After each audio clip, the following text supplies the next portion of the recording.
মাসিকের পরে একটি নির্দিষ্ট টাইমে সহবাস করলে ছেলে সন্তান হয় বা কন্যা সন্তান হয়, তবে সেই বিষয়গুলো আপনাকে জেনে রাখতে হবে।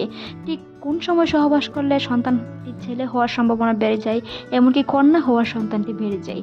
মনে রাখতে হবে সহবাস করার জন্য নির্দিষ্ট কোনো সময় বা নির্দিষ্ট কোনো টাইম অবশ্যই প্রয়োজনীয় আছে, যদি আপনি কন্যা বা ছেলে সন্তানের উদ্দেশ্যে সহবাস করে থাকেন। সেই ক্ষেত্রে বলবো মাসিকের পরপরই সহবাস না করে ওভুলেশনের টাইম দিকে সহবাস করার চেষ্টা করুন, যেটি আপনার ছেলে সন্তান হওয়ার সম্ভাবনা অনেকটাই বাড়িয়ে দেয়। ওভুলেশন টাইমটি হচ্ছে কারো ক্ষেত্রে যদি মাসিক সাইকেল 30 দিন হয়ে থাকে, সেই হিসাবে মাসিকের 13তম দিন থেকে 18তম দিন পর্যন্ত। তবে যদি আপনি ছেলে সন্তান নেওয়ার অনেকটা ইচ্ছে বেশি থাকে, সেই ক্ষেত্রে মাসিকের 14তম দিন, আপনি যেই তারিখে মাসিক হয়েছেন সেই তারিখ থেকে হাতে ধরে 14তম দিন অবশ্যই সহবাস করুন, যেটি আপনার ডিম্বস্ফোরণের দিন। কারণ মাসিক সাইকেলে অনেক নারীদেরই, প্রায় 95% নারীদেরই এই 14তম দিনেই ওভুলেশন টাইমটি হয়ে থাকে। তাই যদি আপনি ওভুলেশন টাইমটি না বুঝতে পারেন, তারও কিছু পদ্ধতি গ্রহণ করতে পারেন বা তার কিছু পদ্ধতি অবলম্বন করতে পারেন। তারই মধ্যে একটি হচ্ছে ওভুলেশন কিট কিনে আনা। ওভুলেশন কিট কিনে এনে ট্রাই করে দেখতে পারেন আপনার ওভুলেশন হয়েছে কিনা, কিংবা বিভিন্ন ধরনের লক্ষণের মাধ্যমে প্রকাশ পায় ওভুলেশন হয়েছে কিনা। তা নিয়ে আমাদের চ্যানেলে অসংখ্য ভিডিও আছে, চাইলে ভিজিট করে আসতে পারেন। তবে মনে রাখবেন, শরীরের তাপমাত্রা বা সাদা স্রাব দেখলেও অনেকেই ধারণা করতে পারে ওভুলেশন টাইমটি হয়েছে, মানে ডিম্বস্ফোরণ হয়েছে। সেই সময় সহবাস করুন, সন্তান ধারণের সম্ভাবনা অনেকটাই বেশি থাকবে। সেই ক্ষেত্রে ছেলে সন্তান হওয়ার সম্ভাবনা অনেকটাই বেশি থাকে।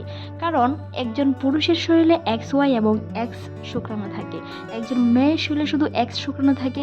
XY যদি X এর সাথে মিলিত হয় তাহলে কিন্তু সেটি ছেলে সন্তান হয়, আর যদি X এর সাথে মিলিত হয় সেই ক্ষেত্রে কিন্তু কন্যা সন্তান হবে। এই জায়গায় গুরুত্বপূর্ণ বিষয়টি হচ্ছে ছেলেদের Y যে শুক্রাণুটি থাকে, সেই Y শুক্রাণুটির সাঁতার খুবই কম কাটে, কারণ তাদের গতিশীলতা খুবই কম YX শুক্রাণু থেকে। তাই যখনই আপনি ডিম্বস্ফোরণ করবেন, কন্যা সন্তানের যে শুক্রাণুটি তার গতিশীলতা বেশি থাকার কারণে যখন ডিম্বস্ফোরণ হয়ে যায়, ঠিক তখনই সেটি ডিম্বাণুর সাথে নিষিদ্ধ হয়ে কন্যা সন্তান হয়। তাই XY যদিও আপনার গতিশীলতা কম থাকে, তাহলেও যদি ডিম্বস্ফোরণের দিন মেলামেশা করা যায়, তখনই ছেলে সন্তান হওয়ার সম্ভাবনা অনেকটাই বেশি থাকে। কারণ XY যখন আপনার গতিশীলতা কম থাকে, কম দিন জরায়ুতে বেঁচে থাকে, সেই ক্ষেত্রে ডিম্বস্ফোরণের দিনই মেলামেশা করাটা উত্তম ছেলে সন্তানের ক্ষেত্রে। আর কন্যা সন্তানের ক্ষেত্রে যদি আপনি ডিম্বস্ফোরণের 2 দিন আগেও সহবাস করেন, সেই ক্ষেত্রে কিন্তু আপনার জরায়ুতে কন্যা সন্তানের যে শুক্রাণুটি সেটি বেঁচে থাকে, ডিম্বস্ফোরণ হওয়ার সাথে সাথেই সেটি মিলিত হয়, যার কারণে কন্যা সন্তান হয়। তাই ডিম্বস্ফোরণের দিন সহবাস করার চেষ্টা করুন। অবশ্যই সহবাসের বড় কিছু নিয়মকানুন মেনে চলতে হবে। কোমরের নিচে একটি বালিশ দিয়ে দেওয়ালে সোজা হয়ে থাকুন, যেন বীর্যটি সহজে প্রবেশ করতে পারে। হেলদি ও পুষ্টি সমৃদ্ধ খাবার খাওয়ার চেষ্টা করুন, যেটি আপনার শুক্রাণুর গতিশীলতা বাড়াতেও সহায়তা করে। পর্যাপ্ত পরিমাণে আয়রন, ডিম, গরম দুধ, কুসুম গরম দুধ সহবাস রাখে খাওয়ার চেষ্টা করুন, যেটি শুক্রাণু গতিশীলতা বাড়ায় এবং হেলদি রাখে। ভিডিওটি এই পর্যন্তই। ভালো লাগলে সাবস্ক্রাইব করুন, সেই সাথে আপনার মতামত জানান। সতর্ক ও সেফ থাকুন। ভিডিওটি এই পর্যন্তই। হাসি খুশি থাকুন প্রিয়জনদের সাথে। ধন্যবাদ।